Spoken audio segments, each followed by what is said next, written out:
Hey.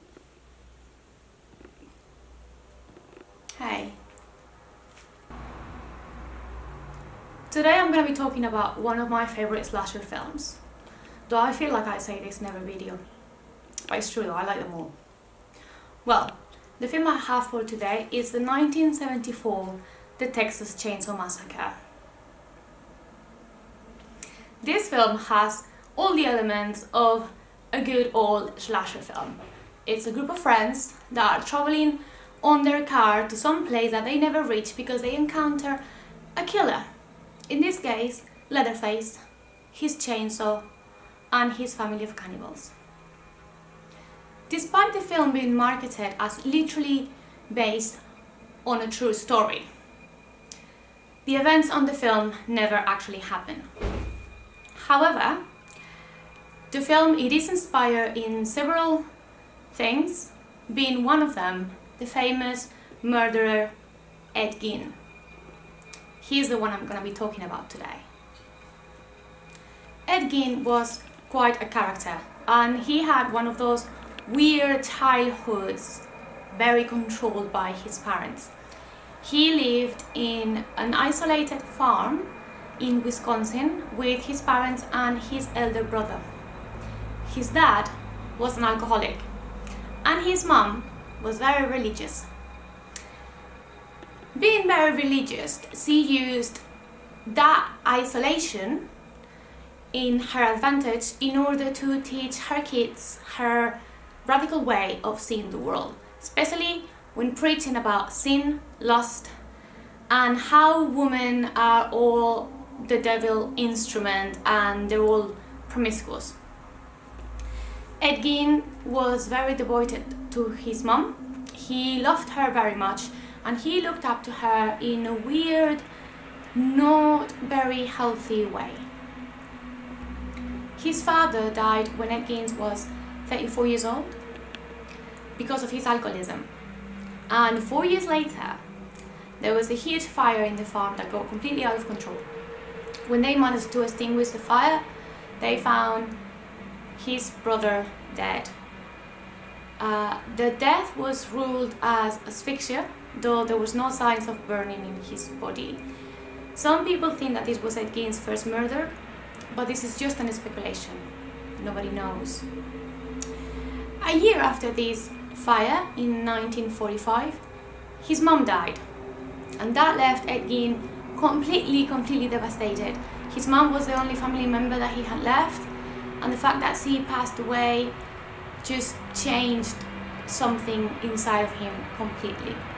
From then on, he was barely seen outside of the farm, only when he was doing some kind of like little handy jobs that he was taking just to get by, but he completely changed. When she died also, he blocked all the rooms that his mom used to use the most inside of the house. People think that it was in order to keep them pristine, in order to preserve those rooms. So he blocked those and he just used the rest of the house for himself. In the meantime, several people in towns nearby disappeared, one of them being a barmaid called Mary Hogan. Remember this name? On November 1957, Bernice Worden, a shop owner, disappeared. Her son, who was worried, soon discovered that the last person who saw her alive was Ed Gein, because Gein had gone to the shop in order to get some supplies. From a ticket that was in the shop, they knew that he was the last person that went into the shop. Also, they found some blood stains in the floor, and the cash machine was open, and things were just weird. So he told the police, and the police soon went to find Ed Gein in order to question him and arrest him, just in case. Because of Ed Gein's reputation, he shortly after went into the farm in order to do a search, and that's where they found the extravaganza. They found Bernice's body hung upside down from her feet in one of the warehouses. Her body had been mutilated, and they saw that she had been shot with a rifle. That was the cause of her death. And they found out that all the mutilations were done after she was dead. That wasn't the only thing though. When they went into the main house, which was literally falling apart, they found enough items to make that house look like a horror museum. Like literally, they found so many body parts and things that I'm gonna read the list because it's gonna be even more gruesome if I read it than anything that I could say from the top of my head. I don't want to miss anything out, so I'm just gonna read it. Here it goes. They found whole human bones and fragments, a wastebasket made of human skin covering several chair seats, skulls on his bedposts as decoration, female skulls with the tops shown off, bowls made from human skulls. So now we know why he was sewing the top off, you know, he was making dishes. A corset made from a female torso, skin from shoulders to waist, trousers made from human leg skin, masks made from the skin of female heads, Mary Hogan's face mask in a paper bag. Remember the barmaid? Mary Hogan's skull in a box. Bernice Worden's entire head in a sack. Because, you know, I said they found the body hung upside down, but I didn't say anything about the head, did I? That it was. Bernice Worden's heart in a plastic bag. 11 vulvas in a shoebox. A belt made from female human nipples. 4 noses, a pair of lips hanging from a sting of a window shade, you know, to pull the shade up and down. A lampshade made from the skin of a human face, and fingernails from female fingers. I don't know if there was anything else, but I think this list is long enough. When the investigators asked Gein about all this, he said that he had made some trips to local graveyards and he had just dug up some graves and taken all the parts from there. He said that he kind of like made those trips on a dreamlike state, and that sometimes he would find himself on a graveyard and he would just come home, but other times he would just wake up with like the parts in the house already, so that he had no recollection of actually like doing it most of the times. He also said that he wanted to make like a human like suit, a human skin suit, in order to put it on and be closer to his dead mom. The investigators went to the graveyards that Gein was talking about in order to try to confirm all this, and they in fact found some graves that had been dug up in the exact same way that Gein described, so they could confirm that he was telling the truth. Even though Gein admitted killing 2 women, Bernice Worden and Mary Hogan, he could only be tried for the murder of the first one, because he couldn't give any details of Mary Hogan's killing, and they couldn't find any evidence, so they just couldn't charge him with that.